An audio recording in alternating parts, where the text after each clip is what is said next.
Hola amigos y visitantes del canal. Hoy vamos a hablar de un artículo muy especial y de los más emblemáticos de nuestra Constitución.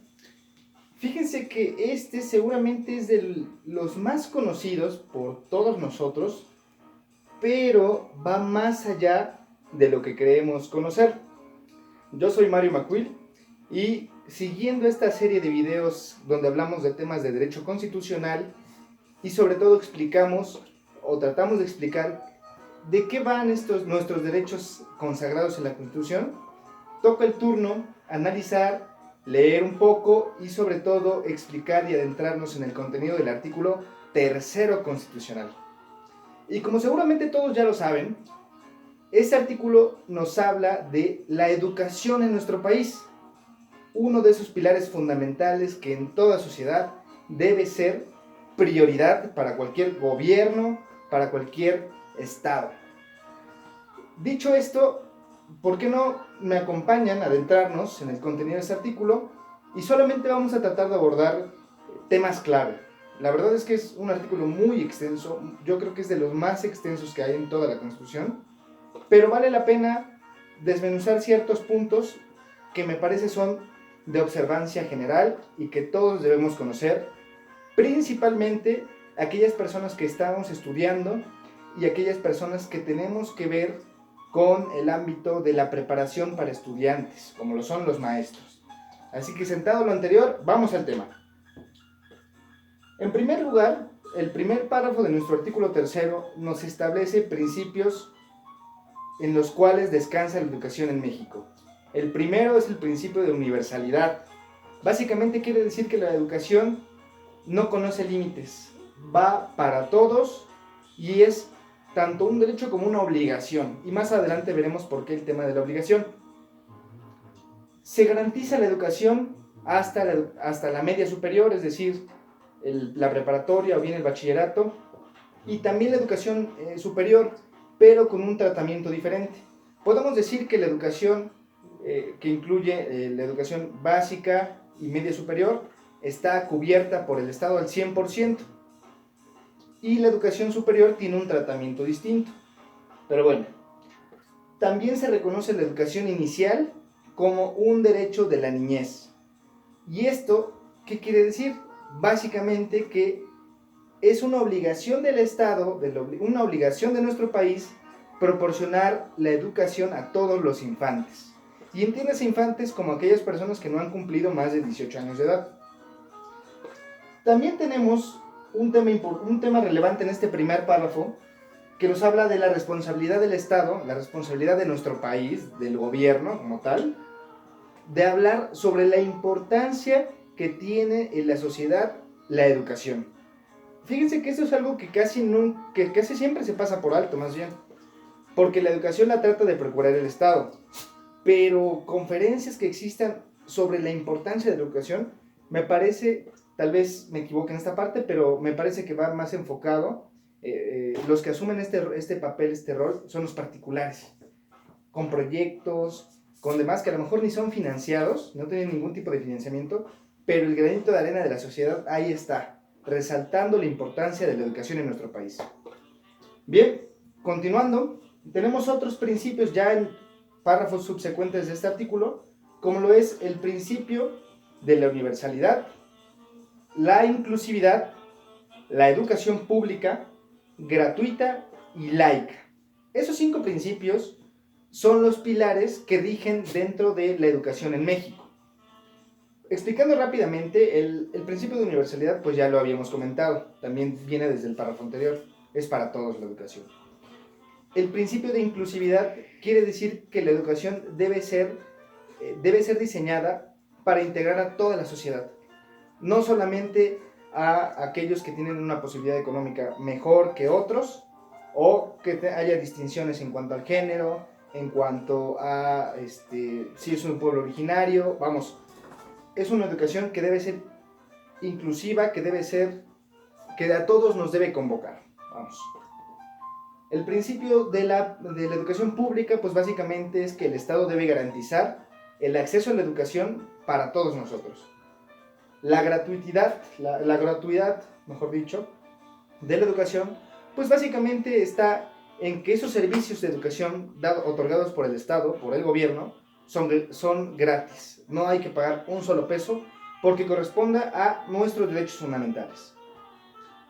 Y el tema de la educación laica, pues básicamente es el principio que asegura que la educación va a estar separada totalmente de cualquier actividad religiosa, como lo establece el artículo 24 de nuestra Constitución, que más adelante entraremos al tema en otro video.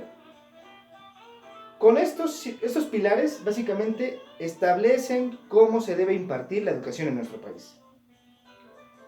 Otros temas relevantes que tenemos que abordar para analizar este artículo está que la educación se impartirá a partir de la dignidad y el respeto por los derechos humanos, que es un tema que hemos venido hablando. El tema de la dignidad y los derechos humanos es un tema que hablamos en el primer video de ello, que está asegurado por el artículo 1 constitucional, y aquí estamos viendo cómo entre artículos de nuestra propia Constitución se complementan esos derechos. Y también, volviendo a un tema que analizamos en el artículo 1, pues tiene que ver con esta integración de derechos. Uno no puede ser sin el otro, y sobre todo no pueden ser interpretados de manera exclusiva, sino que se deben de integrar para poder ser analizados e interpretados de una mejor forma. Los principios de la educación, en cuanto a su aplicación en un aula, pues tratarán de buscar el inculcar el amor a nuestra patria, algo bien interesante que esté establecido en un texto normativo. Un concepto como el amor, pero un amor dirigido a nuestro país, a nuestra patria. El respeto, la libertad, la paz, la empatía, la independencia y la justicia, en fin, nos habla de que la educación debe permear en la educación los valores que a veces pues ya no nos damos cuenta en el día a día se ven disminuidos o casi ya no los hay, pero la Constitución lo reconoce. Entonces tratemos de rescatar esa parte desde nuestras trincheras como sociedad. Bien, otro tema interesante que nos cuenta este artículo 3 es el reconocimiento constitucional de la figura del maestro, del profesor, de aquel que está en un aula parado frente a 30, 40 o 50 personas, niños, niñas, jóvenes, adolescentes, adultos incluso, tratando de impartir un conocimiento. Y créanme que esa no es una labor nada sencilla, y debemos tener especial aprecio a estas figuras como son nuestros maestros, que seguramente todos nosotros tenemos a un maestro, a una maestra que nos marcó en la infancia, que nos marcó incluso hasta la universidad. En mi caso, hay ciertas figuras como profesores que sí quedan ahí, y qué mejor que exista un reconocimiento expreso para ellos en nuestra Constitución, además que un reconocimiento personal hacia ellos. Otro tema importante que aborda este artículo 3 es el sistema de carrera magisterial. ¿Cómo va a funcionar un crecimiento? Primero, adentrarse, una persona que estudió para ser maestro en una normal, por ejemplo, en una escuela normal, adentrarse básicamente a el sistema educativo del país, porque al final del día el sistema educativo lo está en manos del gobierno.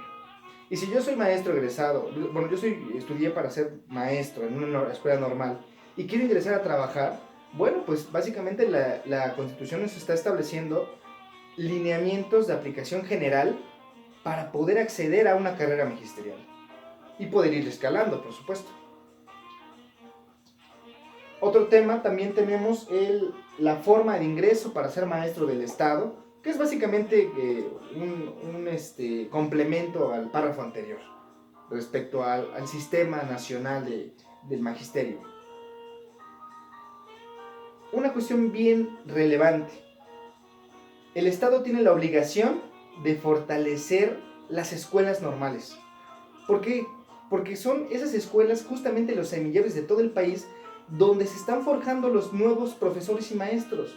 Vamos, creo que hasta este reconocimiento está de sobra por todo lo que ya se ha dicho y de la importancia que tiene el maestro en una sociedad para forjar alumnos, para poder transmitir un conocimiento y sobre todo para generar al profesionista del mañana que va a atender necesidades de todo tipo. Vamos, ahí están los doctores, están los abogados, principalmente ahorita los doctores con el tema de ustedes saben cuál.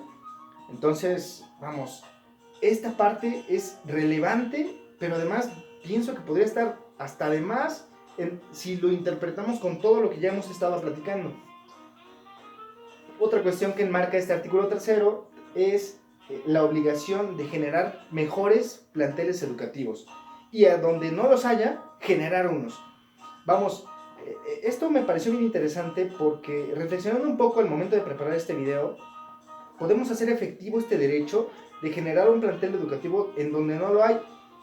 Vamos, pongamos el ejemplo de un pueblo, alguna zona rural apartada de la ciudad, en donde seguramente es muy difícil el acceso a la educación, a los servicios básicos. La forma de asegurar este derecho o tratar de ponerlo en práctica, pues es a través de un juicio de amparo, como lo veíamos comentando, es un instrumento de defensa de los derechos humanos, y solicitar a un juez a través de algo que se llama una omisión, porque no existe un plantel ahí en esa determinada población, y los peticionarios serían todos aquellos que vivieran en esa comunidad. Requerirle a un juez de distrito, a un juez federal, que obligue a las autoridades del Estado, principalmente al Ejecutivo y a demás ramas de la administración pública, a que generen ahí un hospital, un plantel educativo. ¿Se puede? Sí, sí se podría, porque al final del día es un derecho reconocido dentro de nuestra Constitución. Y el juicio de amparo para eso sirve, para asegurar la eficacia de esos derechos constitucionales.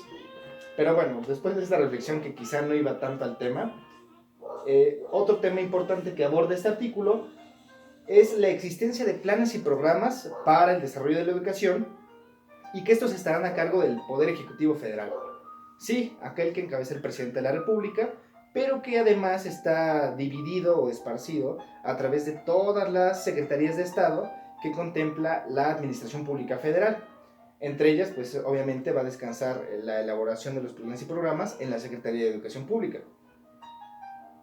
Asimismo, también nos habla de qué es lo que debe incluir los planes y programas. Y entre otras cosas tenemos que reconoce ciertas materias en específico, como lo es la historia, la geografía, las matemáticas, la filosofía, que es un tema que se ha perdido con el tiempo, desafortunadamente, pero vamos, la Constitución reconoce que todas esas materias, todos esos campos de estudio son de observancia obligatoria para crear los planes y programas que van a ser implementados en las escuelas y que van a llegar hasta el aula, en donde tenemos a los hijos, al primo, a los menores, a los adolescentes, todos aquellos que se están formando en un plantel educativo están directamente afectados o bien les concierne directamente esta parte.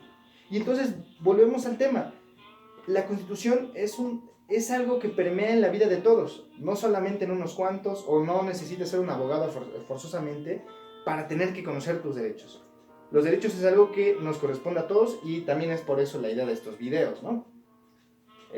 Continuando con el contenido del artículo, nos habla que la educación dentro de los planes de programa pues deberán respetar los principios de el ser laica, que la educación debe estar dirigida a un enfoque científico con base en todos los avances que ha habido en la humanidad a partir de algo sustentable realmente, ¿no? Como es la ciencia, y no a través de mitos o leyendas como antes del conocimiento se hacía, antes del conocimiento científico.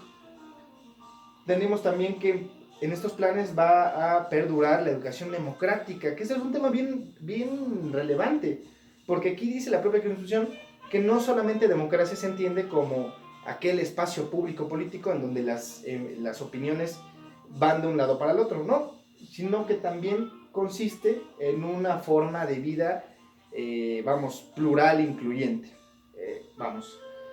Es un poco complicado explicar la democracia en un video de 10 minutos, pero bueno, es algo que reconoce la propia Constitución. Y ya por último, nos convoca ciertos preceptos, como lo es la educación crítica, la conciencia crítica en nuestro entorno sociocultural. Y eso es algo que es sumamente relevante, más hoy en día. La educación, en teoría, tendría que generar un pensamiento crítico en todos nosotros para que podamos ser capaces de criticar duramente las condiciones en las que vivimos hoy día. Eso es algo que lo reconoce la Constitución. Lamentablemente muy pocas veces se ve en un aula, honestamente, pero es una labor que nos corresponde a todos. Educarnos, prepararnos para poder generar realmente una conciencia crítica y generar una opinión de valor para todos. Y por último, vienen otros temas un poco más administrativos en cuanto a cómo debe ser la formación del Sistema Nacional de Educación, y abarca temas como la convivencia humana, la educación para personas adultas, que también es reconocida por la Constitución, una educación plurilingüe, tratándose de personas, aquellas que hablamos en el video del artículo 2 de la Constitución. Vamos, es un tema meramente administrativo, y que de lo que vale la pena también conocer, pues es que el Estado va a apoyar todo tipo de investigación científica, ¿no?, a través de los mecanismos y leyes generadas por el propio gobierno, por el propio Estado, para hacer posible ello. El reconocimiento de la educación particular. Y ya por último, tenemos uno de los temas más relevantes de este artículo: el reconocimiento de las universidades como una educación autónoma. Obviamente no todas las universidades, sino solo aquellas a las que el Estado les ha reconocido una autonomía, como lo es la Benemérita Universidad Autónoma de Puebla. Y en esta parte de este artículo especifica cómo debe ser esa autonomía de las universidades. Y tienen una libertad, desde libertad de cátedra hasta libertad de administrar su patrimonio. Eso quiere decir que ellos pueden hacer una organización interna perfectamente, como si fuera un estado pequeñito, pero orientado para una universidad. Y bueno, con esto podríamos concluir un poco ese primer acercamiento a nuestro artículo 3 de la Constitución. Hay muchas cosas que abordar, es uno de los artículos más largos que tiene nuestra Constitución, pero espero que con este video se les genere cierta incertidumbre y cierta curiosidad de querer ver a fondo qué es lo que dice este artículo. En términos generales, eso es lo que hablamos aquí, es lo más importante para todos nosotros, o sea, sin atender a un grupo especial, un grupo particular. Pero bueno, sin más que decir, me quiero despedir con una frase que se titula: la ignorancia es el peor enemigo de un pueblo que quiere ser libre. Y esa frase está para la reflexión, para estos tiempos en donde estamos un poquito pausados en nuestro día a día por las circunstancias que ustedes saben. Entonces vamos a analizar con mucha calma este tema ya en lo personal, y ojalá que este video les haya gustado, les haya servido de algo, hayan conocido algo nuevo, y yo me despido con esto. Muchas gracias.